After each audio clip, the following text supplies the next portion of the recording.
किसान साथियों राम राम। आशा और उम्मीद करता हूं कि आप सब ठीक ठाक हो। साथियों, आज हम चर्चा करने जा रहे हैं सरसों की बिजाई का सही समय कौन सा होता है। और ये चर्चा बेहद जरूरी है क्योंकि पिछले साल या उससे भी पिछले साल देखा गया कि बहुत से किसानों ने जो सरसों की बुआई की उसमें बीज का अंकुरण बहुत कम मात्रा में हुआ। उसका मेन कारण क्या था और वो बीज का अंकुरण कम क्यों हुआ? नंबर 2, बहुत से किसानों ने जो सरसों की बिजाई की उसका अंकुरण तो हो गया, परंतु अंकुरण होते ही दौड़िया रोग उसमें लग गया और बहुत भारी मात्रा में सरसों के पौधे खत्म हो गए। उगती हुई सरसों को यदि बीमारी लग जाती है तो किसान को भारी भरकम नुकसान होता है। यदि जर्मिनेशन नहीं होता है तो भी किसान को भारी भरकम नुकसान होता है। परंतु यदि किसान थोड़ी सी ध्यान से समय पर यदि बुआई करता है तो इस नुकसान से किसान बच सकता है। इसीलिए मैं कहता हूं कि संपूर्ण जानकारी आपको मिलती रहे। आप इस चैनल को सब्सक्राइब करें, इसके साथ जुड़ें, अनेक किसानों तक शेयर भी करें। साथियों, सरसों के बीज के बारे में, सरसों बिजाई में जो खाद डालने के बारे में मैंने वीडियो अपलोड कर दिए हैं जो इस चैनल के ऊपर आप देख सकते हैं। परंतु आज हम केवल और केवल सरसों के बिजाई के समय के बारे में बात करने हैं। साथियों, आप सबको पता है कि संपूर्ण भारत के अंदर बरसातें हुई हैं। मौके के ऊपर बेहद ठंडा मौसम चल रहा है, परंतु जो जो समय आगे निकलेगा पश्चिमी हवाएं चलेंगी, गर्म हवाएं चलेंगी, मौसम गर्म होता चला जाएगा, तापमान बढ़ता चला जाएगा। आपको विशेष तौर पर 2-3 बातों का ध्यान रखना है। पहली बात, आपके खेत में नमी की मात्रा कितनी है, क्योंकि अब जो हम बीज बो रहे हैं, जहां बार बार फसल दर फसल हम उगा रहे हैं, उस खेत के अंदर आज की जो बीज की वैरायटियां हैं उन्हें प्रॉपर नमी आवश्यक बहुत जरूरी है। क्योंकि संपूर्ण बीज के अंकुरण के लिए खेत के अंदर प्रॉपर नमी होना अति आवश्यक है।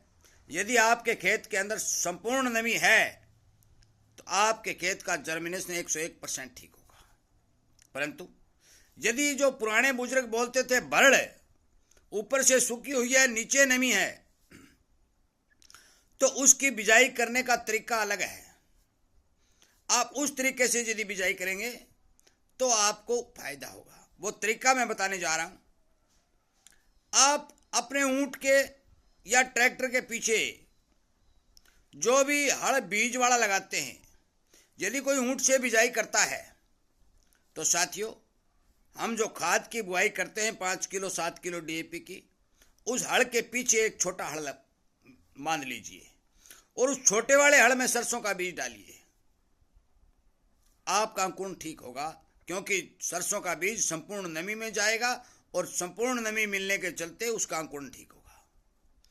यदि आप ट्रैक्टर से बुआई कराते हैं तो साथियों, आपके खेत में जब भी बिजाई करवाएं, ट्रैक्टर के जो पिछले बीज डालने वाले जो हड़ होते हैं, जो पोर होते हैं, उनका बीज संपूर्ण ली के अंदर जाना चाहिए ताकि आपका अंकुरण ठीक हो, बीज को प्रॉपर नमी मिले। इन दोनों ही तरीकों से यदि आप बिजाई करेंगे तो आपको भरड़ नुकसान नहीं करेगी, अन्यथा आपको भरड़ नुकसान करेगी। दूसरी बात साथियों, आपको तारीख नहीं देखना है। 1 तारीख 10वें महीने की हो, 8 तारीख 10वें महीने की हो या 12 तारीख 10वें महीने की हो, आपको तापमान देखना है। सरसों बिजाई के लिए दिन का टॉप अप ज्यादा से ज्यादा तापमान 30 डिग्री तक होना चाहिए।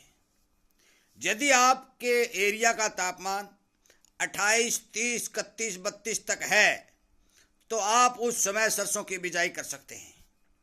परंतु यदि आपका तापमान 35 और 38 जा रहा है, उस तापमान में आप यदि बिजाई करेंगे तो आपके सरसों के ऊपर दौड़िया रोग जरूर आएगा। सरसों छोटी छोटी उगती काली होनी नजर आएगी और उसकी ग्रोथ रेट बहुत धीमी हो जाएगी, जिससे आपको परेशानी उठानी पड़ेगी। इसलिए सरसों को सही तापमान के ऊपर यदि बिजाई करेंगे तो आपको बेनिफिट मिलेगा। और लगभग लगभग संपूर्ण भारत के अंदर अलग अलग क्षेत्रों में अलग अलग तापमान देखा जाता है। तभी मैं ये बात कह रहा हूं कि तापमान का सरसों की बिजाई के ऊपर बहुत बड़ा महत्व है, चाहे नमी कितनी भी हो। अगली बात, सरसों के बीज को उपचार करना अति आवश्यक है, जो मैं लगातार बता रहा हूं। कार्बाइडिज्म 50% का मैंने ये बता दिया है। बहुत से किसान भाई छिंटा विधि से जो बिजाई करते हैं, साथियों छिंटा विधि से बिजाई करने वाले किसानों को विशेष तौर पर तापमान डाउन होने पर बिजाई करनी चाहिए, क्योंकि यदि वो 30 डिग्री में भी तापमान में बिजाई करेंगे तो आपके जमीन की ऊपरी सतह में जो बीज है वो सूख जाएगा, उसका जर्मिनेशन नहीं होगा। मैं आपको बता दूं, जो जानकार लोग जिन जिन वैरायटियों का बिजाई का समय बता रहे हैं वो 10वें महीने की 7-8 तारीख से लेकर के 10वें महीने की 25 तारीख तक का बता रहे हैं, जो अगेती बिजाई का समय है। 10वें महीने के 25 तारीख से लेकर के 11वें महीने की 1 या 2 तारीख तक आप मध्यम बिजाई कर सकते हैं, पैदावार ठीक होगी। परंतु 11वें महीने से लेकर के आप 11वें महीने की 15 तारीख तक यदि बिजाई करेंगे तो संपूर्ण रूप से आपकी पैदावार प्रभावित होगी, क्योंकि वो पछेती बिजाई हो जाएगी।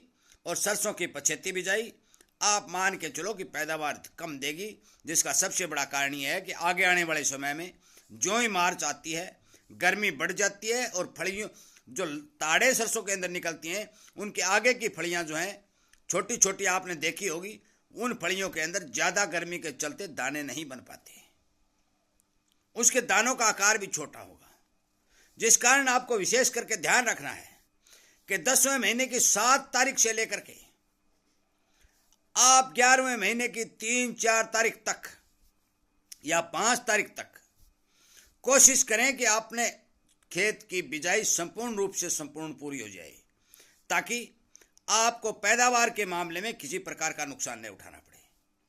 साथियों, इस बीच जब भी आपके खेत में नमी है, मौसम अनुकूल दिखाई दे रहा है, तापमान 28, 30 और 32 डिग्री है, आप जिस तरीके से मैं बता रहा हूं, यदि आप उस तरीके से बिजाई करेंगे तो 101% आपको ये मान के चलो कि फायदा होगा। मैं इन्हीं बातों के साथ वीडियो को विराम देता हूं और उम्मीद करता हूं कि आप जरूर इस वीडियो को ज़्यादा से ज़्यादा किसानों तक शेयर करेंगे, उन्हें समझाएंगे और बिजाई का ठीक समय चयन करने के लिए प्रेरित करेंगे।